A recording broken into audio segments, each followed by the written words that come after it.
So we are here to talk about Life of Chuck, which you saw first, and we're like, it was funny the way you said it because you were like, "Oh, it's a great movie. Would love to talk about it."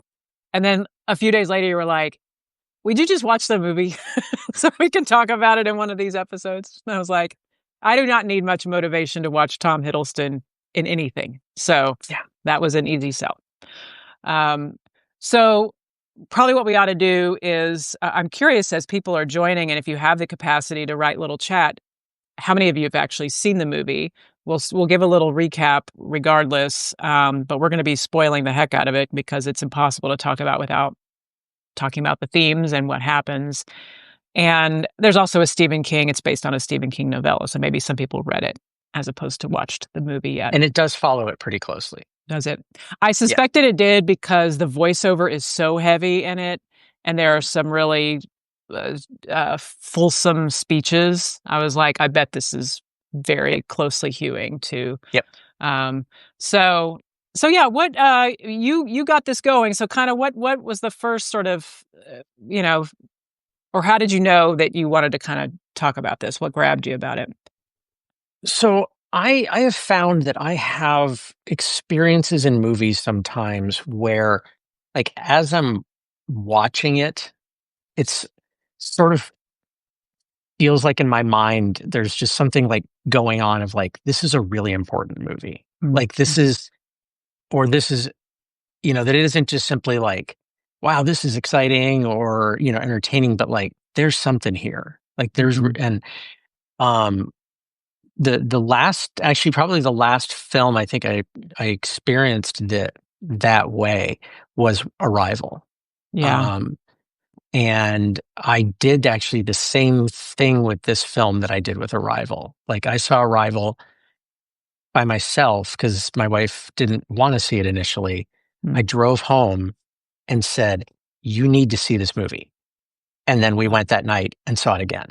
Yeah. And so I didn't do that this time, but when I rewatched the film this weekend, I didn't think anybody else was going to rewatch it with me. So I watched it, and then Amy got home and said, "Oh, I want to watch again." So I ended up watching it literally twice in like 4 hours, Nice. um, and loved it. Loved Yeah. it. So, um, yeah, and it is a movie that begs for rewatch, just Mhm. simply because there is so much that I saw on a second watch of just kind of the way, just even the way it was crafted, and certain Mhm. things that the way that Mike Flanagan just shot it, things he placed in there, and some of the stuff again Stephen King did in the novella. Um, but right now, I think I am drawn to anything that is both honest with death and Mhm. with the pain and struggle of life, Mhm. but also holds hope, wonderment, and how do you kind of live in the midst of that? Mm. Yeah. Um, and because I feel like there's so much that we can just get so just either everything's fine, while the house is burning behind us, Mhm. Yep. or just get, with um, the place of just being just so despairing Right. that there's just not, and in fact, ironically, yesterday, um, uh, my journaling app that I use called Day One, it's an amazing app, by the way. Um, it shows me what I've written on years before on that same day. And so I've been using this app since 2010. So I got Wow. a lot of history in there. It's great. Um, but in 2023, I was reading this certain book called Hope, a User's Manual. Have you Um, heard of it? have you heard of it? And I had written in there about a chapter called Something to Live For. Mm. And this a really wise, amazing woman who wrote this book, um, wrote this, that stories can be a powerful motivator, whether we've experienced trauma or not. When we consider the competing stories of our nations, the conflict often gets reduced to one side being too optimistic and the other too pessimistic. We get beyond this unhelpful impasse by framing a truthful story in a way that yields hope. Mm, So, wow. yeah. She knew what So she was talking about when she she wrote seemed, yeah, that. yeah. Well, it's so funny that you frame it in this way because, when we were doing our Andor pods, you and I both dipped into quite a few other podcasts that were talking about, just doing deep dives into the show. And with this movie, I didn't. I listened to hardly any stuff. I read a transcript of one podcast and was like, I'm glad I'm not listening to this one. And then I listened to Pop Culture Happy Hour, which is where we get our name from.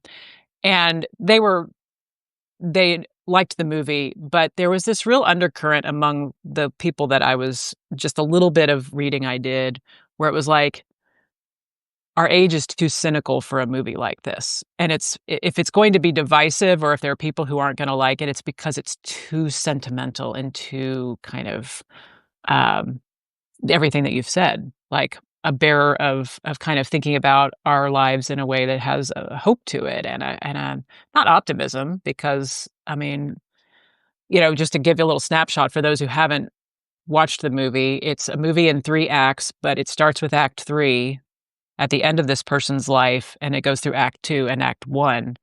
And Act 2 is really just a single scene, really just one snapshot of this person's life. Chuck Krantz, I think his name is. Thanks, And Chuck. yeah, exactly. Sorry. 39 Great great years. years, right? Um, and I just find that so going back to the kind of, my cynical heart couldn't quite get completely there, as was what one of the people said on Pop Culture Happy Hour, and I was like, "We cannot be that far gone," that, and I get it. We've all experienced stories that are kind of unearned sentimentality, but I don't think this was that at all. I think it was just really deeply affecting. And yeah, I was really glad that I saw it. In fact, I rented it on Apple, and I'm like, I wonder if you can apply the cost of a rental to purchase it, because I think I would like to have this movie beyond the 48 hours that I have. Um, so, uh, so anyway, that's just a little bit of the framing of the movie. Anything else we need to say about kind of this? Just not summary, but sort of before we get into some themes, which you were great to come up with a bunch, and I wanted to yes and a lot of what you wrote there, but in our notes.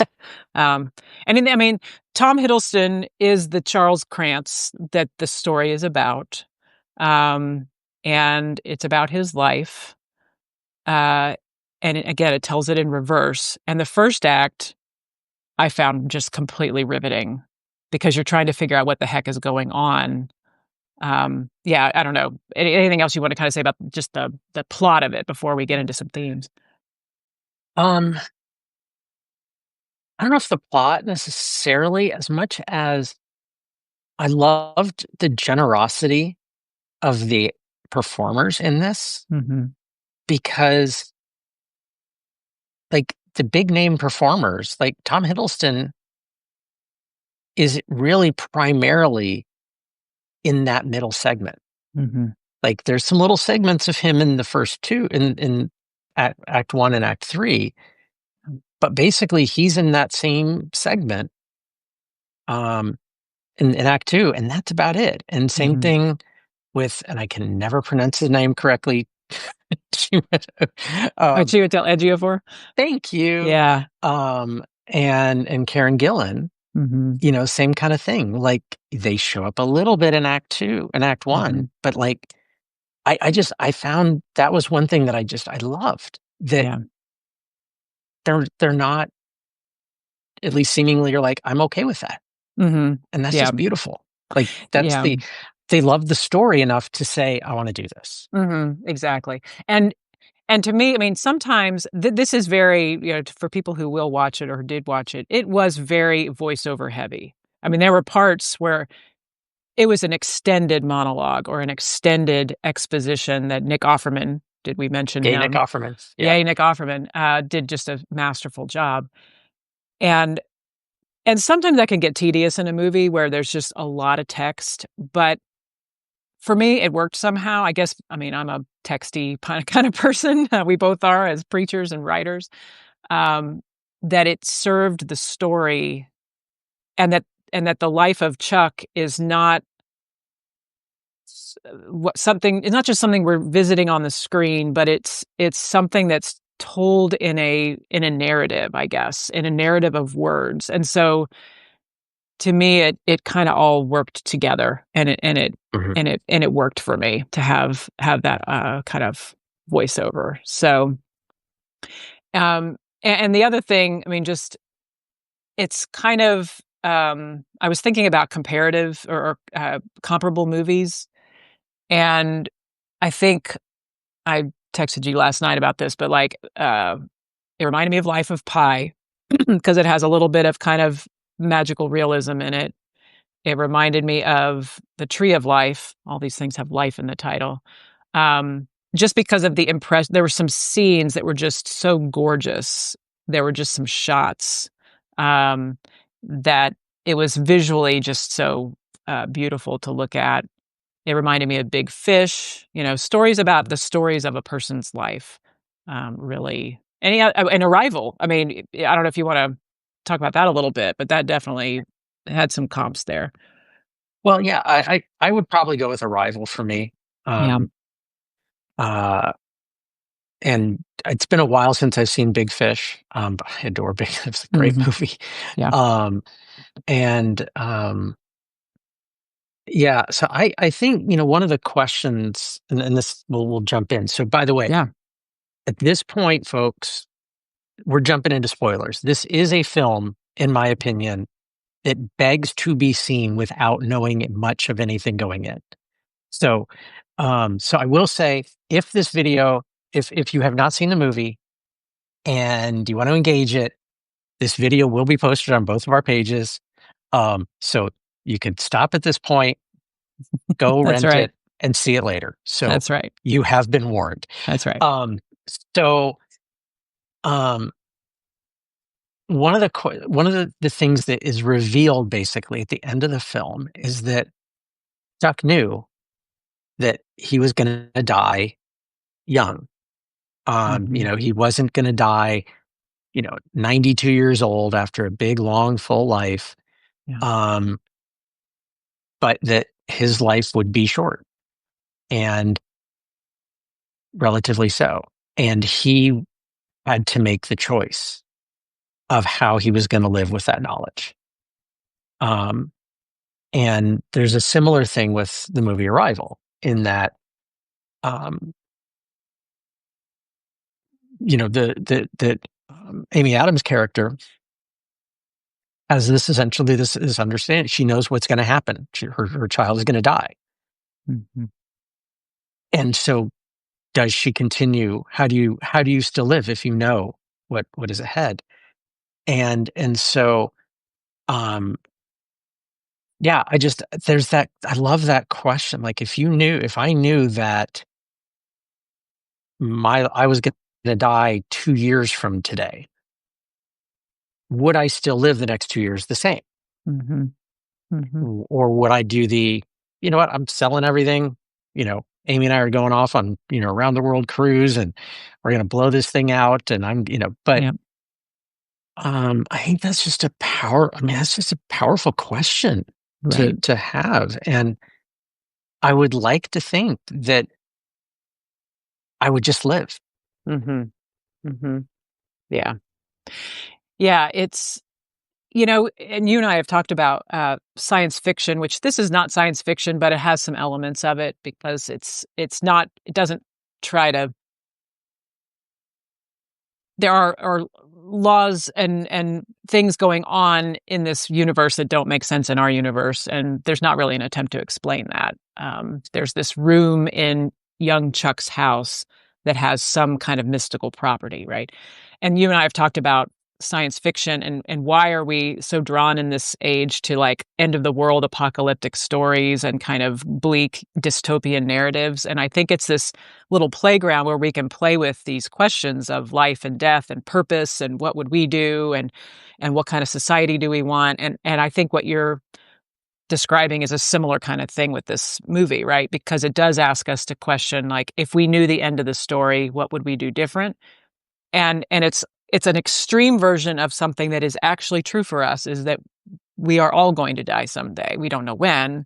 We don't have this foreknowledge that Chuck Krantz does, but we know that. And so these kind of movies give us a little bit of a laboratory or a playground or a what if to say, well, what would we do? And what I mean, that, you and I have done how many funerals, and I think the best ones, I don't like the altar call funeral where it's like, get right with God, but I do like funerals where people leave thinking, wow, I wanna think about my life differently because of the inspiration of this person or because of what I experienced at this, and that's, I think, what makes this such a great film for people like us who are Mhm. interested in those kinds of matters, right? Yeah. And there's another film as you were talking, MaryAnn, that just popped into my head, which, like, seriously, duh, I should have thought about Stranger Than Fiction. Same thing, Go back to our archives, you can listen to that one. yeah, Yeah, yeah, that he was given the yeah, opportunity, knowing what his life was gonna right. be and how does he choose to live with it? Well, I'm Mhm. gonna learn to play guitar, and I'm Yeah, going to continue to fall in love, yeah, and, just, yeah, yeah, it's just a beautiful, beautiful thing. right, Um, yeah, and there's a line in that where, he says, um, uh, good grief, I'm blanking on his name, Will Ferrell, but, yeah. Harold Harold Crick Crick. lived, Mhm. what was, and that's, I love that scene at the very end of this where 17-year-old Chuck Krantz basically says, doesn't say it in those words, but basically says Yeah, that I'm going to live. right. Like, And um, and there's something really, so he does live, and I love this character that they kind of reveal in these little pieces of um, he had a wife and a son, and he was, I don't remember the exact phrase, just unflinchingly faithful to her, right? I mean, he's just a good person. He's just basically a good person. But he's an accountant. So it's like he does make this decision to live and, to live, let's not say to live fully, but to live with an awareness of the world as a gift, in a posture of gratitude. But he kinda does the thing that, like, his grandfather, who's played by Mark Hamill, who was so wonderful in it, and is kind of like, Chuck loves to dance, young Chuck loves to dance. And there's no sense that he, like, wants to be a dancer for a living or anything like that, but his grandfather, his Zadie, is like, "Math will serve you well. You need to," and he does go into this, and the act 2 scene, which this is part of the reason I wanna own the movie, is because, like, I just think you put on that scene, that's 6 minutes of him dancing. So, there's a busker on the street, and he's at an accounting conference, right? And he hears this beat, and he finds himself starting to dance, and he pulls this woman in who's had just a terrible morning, and she kinda comes alive, and they have this amazing experience. And so it wasn't like Chuck had this decision at 17 and then he did the round the world cruise like you're talking about. Like he just lived a life, an ordinary life, being an accountant and speaking at a conference, and then one day he had this moment of luminosity. Um, and so it's not a carpe diem kind of movie. It's a seize the individual moments, mhm. which I find much more relatable than, like, chuck it all and do it, Yeah, whatever. yeah, So yeah, and there's a sense of, and I didn't think about this until just now, of that vision that he got in the cupola of the house, of, does he fully believe it? Like, mhm, yes, you know, his AD had these things that he had seen, one of them is very much confirmed, when Mhm. Yeah. his AD talks about seeing his wife die, Mhm. Mhm. surrounded by bread in a grocery store. Yeah. Um, and it, and then that's exactly how she does die. Mhm. Mhm. Some short time later. Um, but the quote was, "I will live my life until my life runs out," and and then I am wonderful, and I deserve to be wonderful, and I contain multitudes. Mhm. Um, and quick side note, we'll throw in another little connection. There's that line of I will live my life until my life runs out. As I read that, I thought of, Rogue One, of Jyn Erso of, Yep. we're going to take this chance and take the next until the next until our chances run out. That's right. You know, and Yep. so, um, yeah, and I think let's maybe kind of shift a bit Yep. into that part about the I contain multitudes, because I Yes. think that, I mean, that the scene, so there's, and Marianne, I don't know if you picked this up, when since you Yeah, saw it because 'cause I've only only seen it once so once. far. Yeah, that the poem at the very beginning, when they're in the classroom, it's the same poem. Yep. Song of Myself, Um, Song of Myself, yeah. And Walt I didn't Whitman. pick that up when Mm. I first saw it. I only picked it up, in the second watching of like, oh my gosh, that's the same poem. Mhm. And so in this vision and this thing of what's happening in Chuck's mind as he's dying, he's returning to that exact same classroom. I mean, Mhm. everything is exactly the same. Even the font of the chalk of Walt Whitman on the board, exactly the same. Yeah. Um, and a very different space, Mhm. but of that same poem.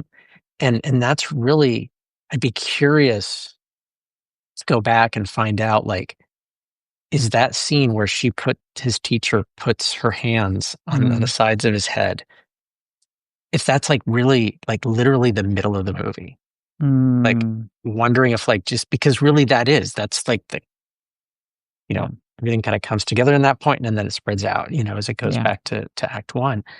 Yeah, and Um, for those who haven't seen it, it's basically a teacher that he's just as a little boy has heard that "I contain multitudes" from Walt Whitman, and he's trying to understand it, and she puts her, hands right here and just gives him this beautiful kind of mission statement, right, for a life of like everything you experience is going to live up here, right? Um, yeah, you had flagged that "I contain multitudes," and I'm curious, kind of.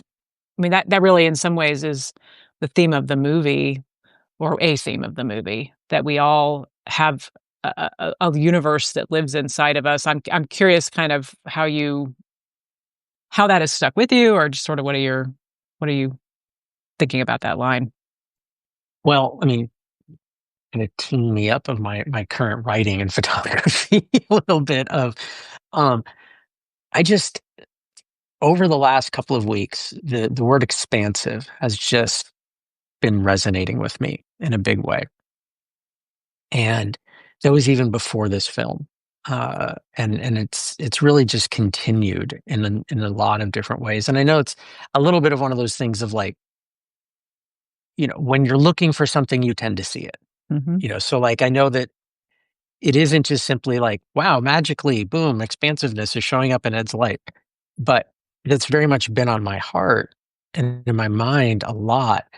And this was just a piece of it. And I'm not I'm a late comer to poetry. Mm. I pretty much ignored poetry for as much of my life as I could until about the last 5 years. And so, you know, things like the Whitman poem, that was brand new to me. Never Ah. heard it before. Hmm. Um, and just was, oh my God.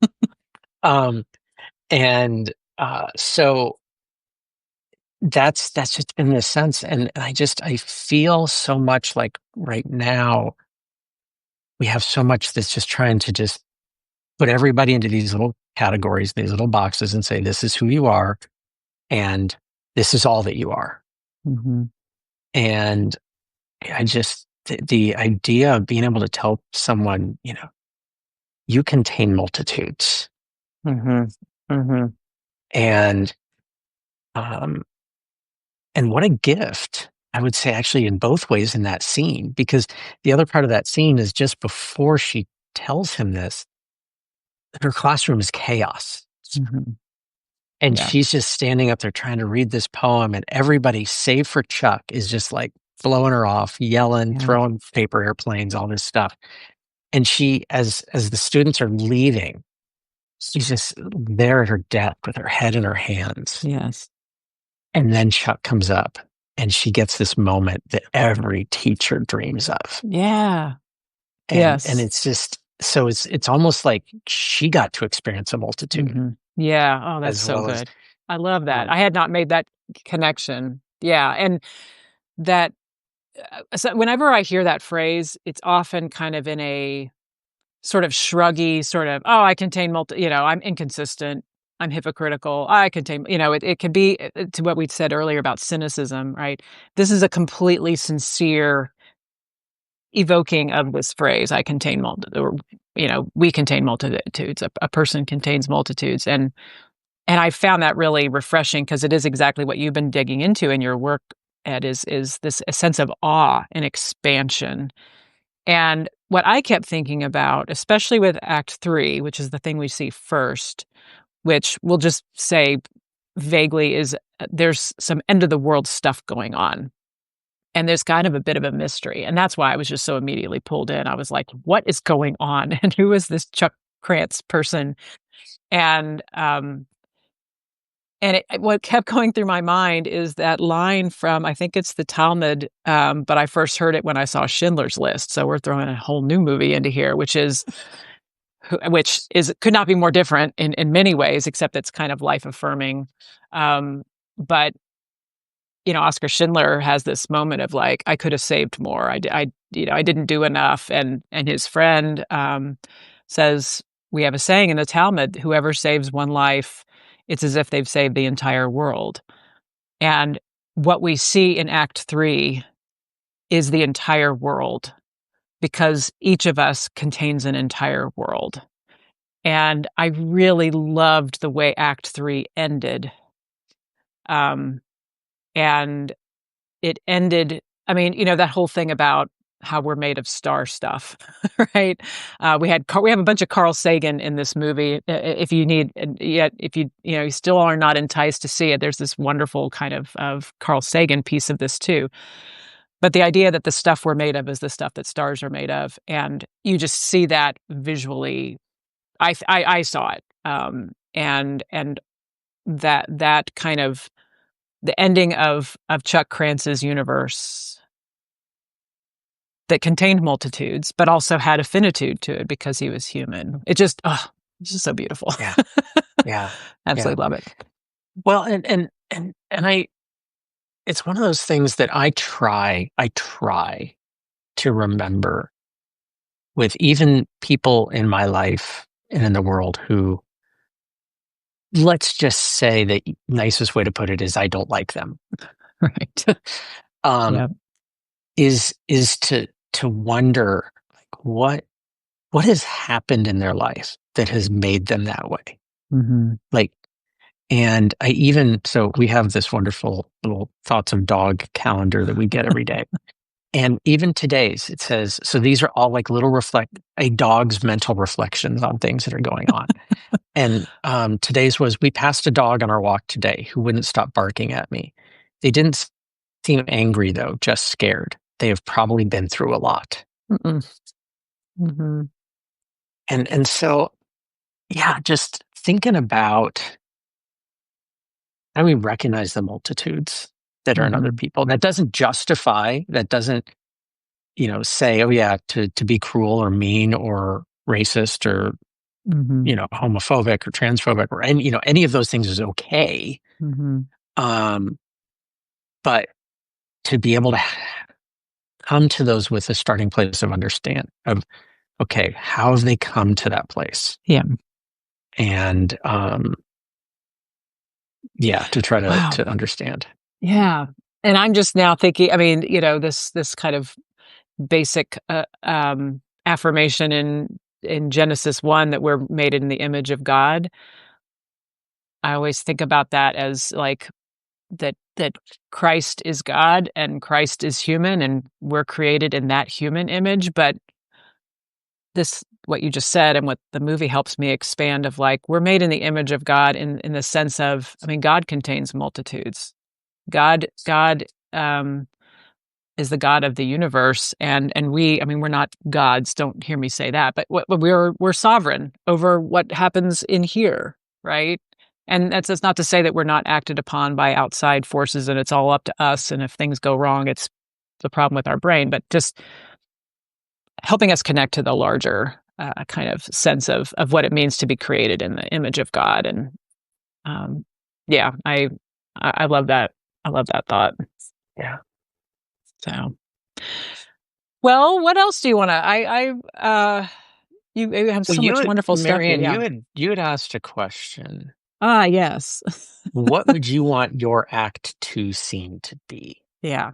So as I mentioned, we have this, act 2 is not multiple events happening in his life, it's one snapshot, and, in some ways, it's kind of the hinge point of his life, although he doesn't know it, it's towards the end of his life, he's, not gonna live too much longer after we see that scene, but, like, I don't know, do you I just got me wondering, is there a scene that if there were a life of Ed and it were a three-act thing, either told in reverse or forward order, what would you want the act to does anything come to mind? I kinda sprung that on you, but Yeah, you did. Good grief. Um, I think there is a point that really connects with a lot of stuff, and goodness, we said we'd go till 12:30, and we just take 13 minutes more. Yes. But, about 10 years ago, there was I had just this absolutely transformative experience on the shores of Lake Norman in North Carolina. Mm, Um, and it was, uh, truly a wholly divine moment unlike anything I'd ever experienced, and mm, it was tied to photography, it was tied to beauty of the moment, it was tied to all kinds of other things, but I can trace so much of really everything of what's happened in me over the last that's 2013, 12 years now, mm, to that moment mm, and everything that happened kind of around that. Um, and really that there's a lot of what came before that was also in that moment that I mm, probably didn't that I've only recognized in retrospect.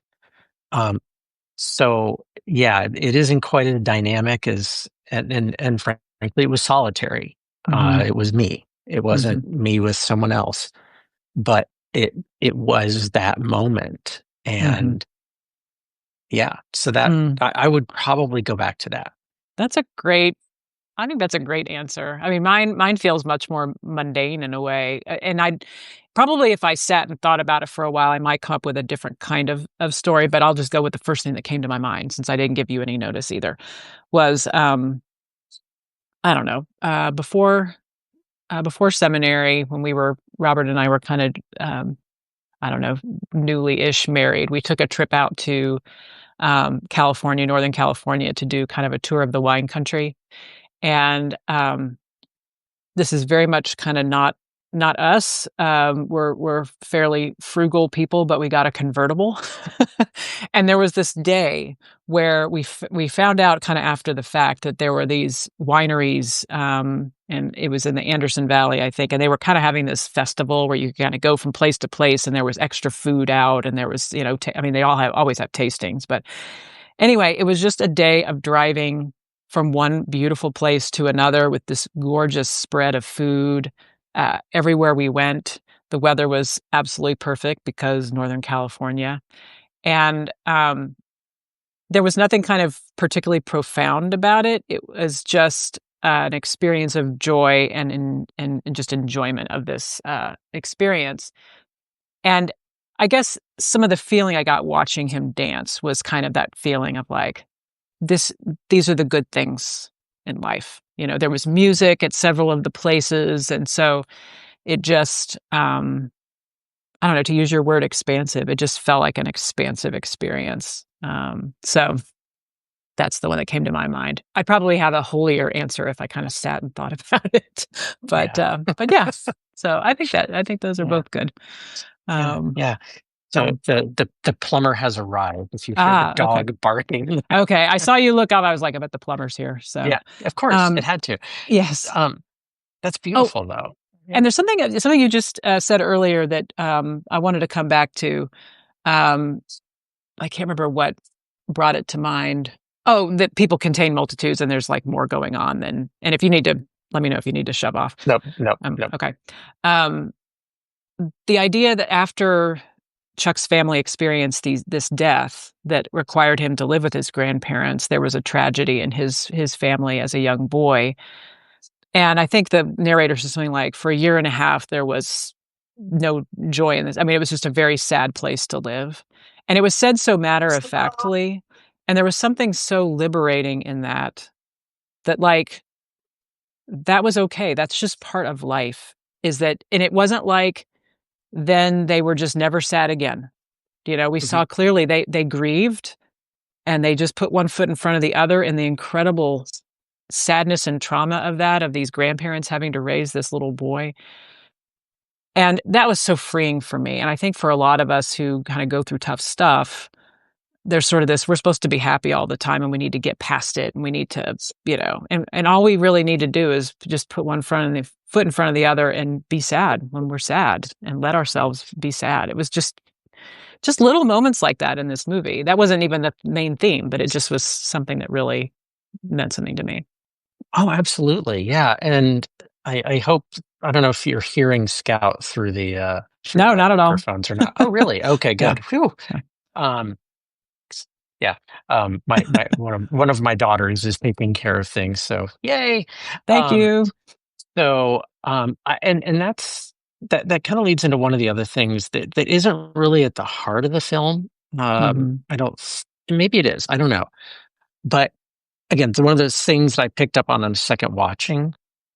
Act three, which is all taking place in Chuck's mind. Mhm. Um, big spoiler alert there. Um, Wow. Yes. um, in a lot of ways, it's mirroring the moments, the final moments being minutes, days, Mhm. of someone's life, Yeah. especially someone who's like in hospice care, like Chuck is clearly in Mhm. this. That both my wife, was a full-time chaplain and served with a lot of like the palliative care units and hospice units. So she's been with families through the dying Mm. process a lot more than I have. But both MaryAnn and I, in our role, we've been in a lot of those too. But like even things like, and it's going to sound really crass, but even the things about like the sinkholes that randomly appear, Mhm. like when someone's dying and they're in the, things Amy said, it's like bed sores, like there are these Mhm. things that just appear. And that things that are maybe you're in the room, like, when Felicia's walking by that wall of graffiti, there's all those things of like, you know, Oscars forever and you're the best Chuck and, Mhm. all these things that were like, I wonder if that was like things were written in cards that were sitting up on, a Yeah. dresser in that hospice room. Mhm. Um, and the moment when Marty shows up at Felicia's house Mhm. and they're there, or right before that, as the power goes out and Yeah. Suck is like, you need to get out of your parents now. And Mhm. or not, so Marty, and he begins running. Yeah.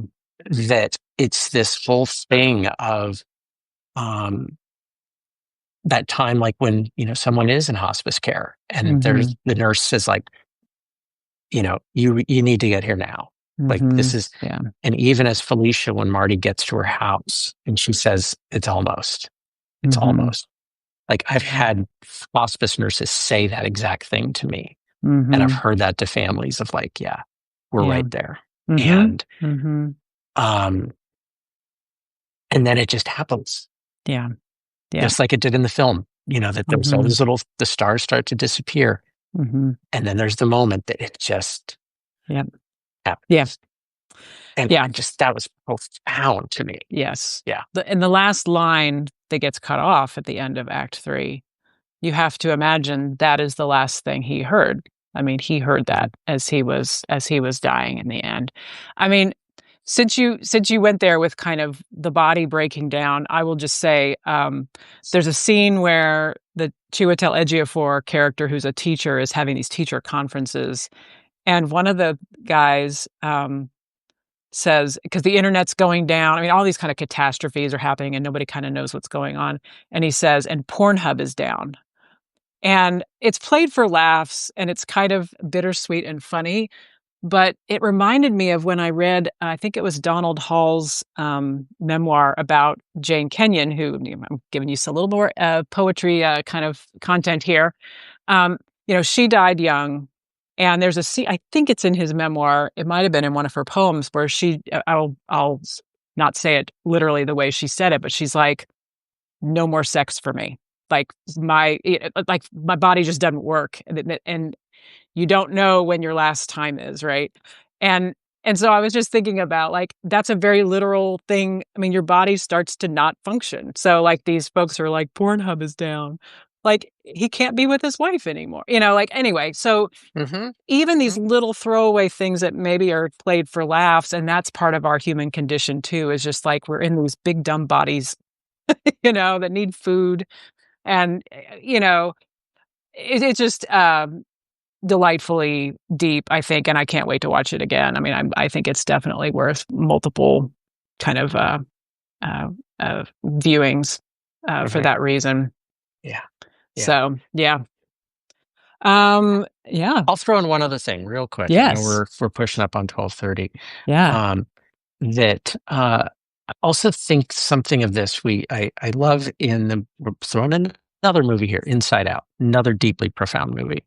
That in that film, there's all these moments that are like the core memories Yep. um, of what were those central things for her in her life, Mhm. and that there's all those other memories that'll sort of fade and kind of, but what ones stick. Yep. And I thought about that of like the conversation with Zadie about math versus dancing, Mhm. and I felt that a little bit of like, that kind of broke my heart of like that moment of like, maybe he did want to become a dancer Mhm. and maybe he could have been, Yeah.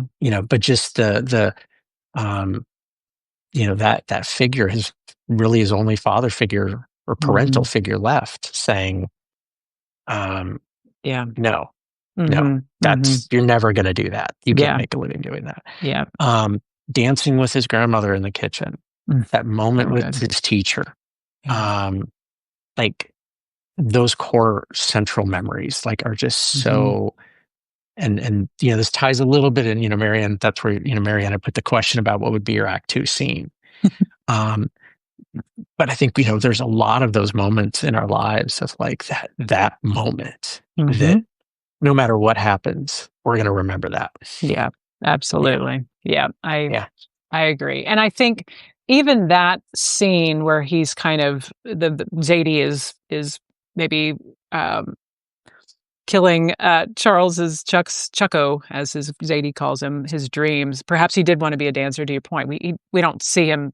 I mean, he loves it, but also he's not painted with a black hat either. I mean, he sees dignity and meaning in the work he does as a numbers guy.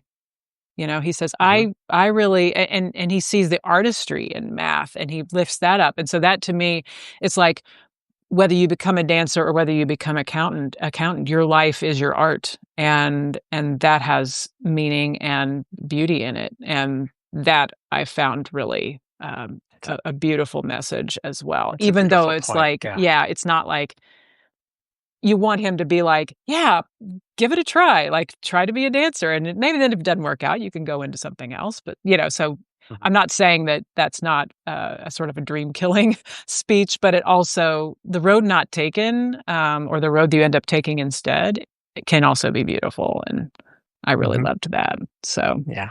Yeah. so I guess I want to say thanks for making this assignment, which I happily indulged in. Yeah. And for those who are kind of regulars, we will do Station 11 and we will do Battlestar Galactica. I'm still making. I mean, I finished the miniseries, so I think we can um, go there anytime we want. Yeah. But yeah, so stay tuned for upcoming Yeah. upcoming episodes. Anything else you want to? One last tidbit. One Yep, thing that made this movie made me feel really, really old was I didn't realize that I know what Chuck's you. grandmother is played by Mia Sara, Yeah, who played tell us who Mia Sara is. she played Ferris Bueller's girlfriend in Ferris Yeah, Bueller's Day Off in 1986. yeah, yep. Now, she's playing a young grandmother, and she's Yes. playing Yes. someone. I mean, I looked her up because I was like, I cannot be that old. She's 58, so she's older Yeah. than you and me, but not that much older than you and me. Mhm. She looks amazing. She looks Yeah. so good. Yeah. And I loved that. Thank you for, Yeah. yeah, for Yeah. lifting that up. It was one of my favorite characters Yeah. in the thing. Yeah. So you all in the spirit of her, go dance in your kitchen, and you'll, if you haven't seen the movie, and when you see it, you'll know what that means. But Or yeah, maybe go dance when a busker's playing on the street. there you go. You never know Yeah. whose world you might brighten by doing that. Yeah. So. Yep. All right. All right, Life of Chuck. So we will see you all next time. Thanks for joining us. Thanks for Yeah. hanging in there for our technical difficulties. Yep. Absolutely. All All right. See right. y'all. All right, Bye. onward. Bye.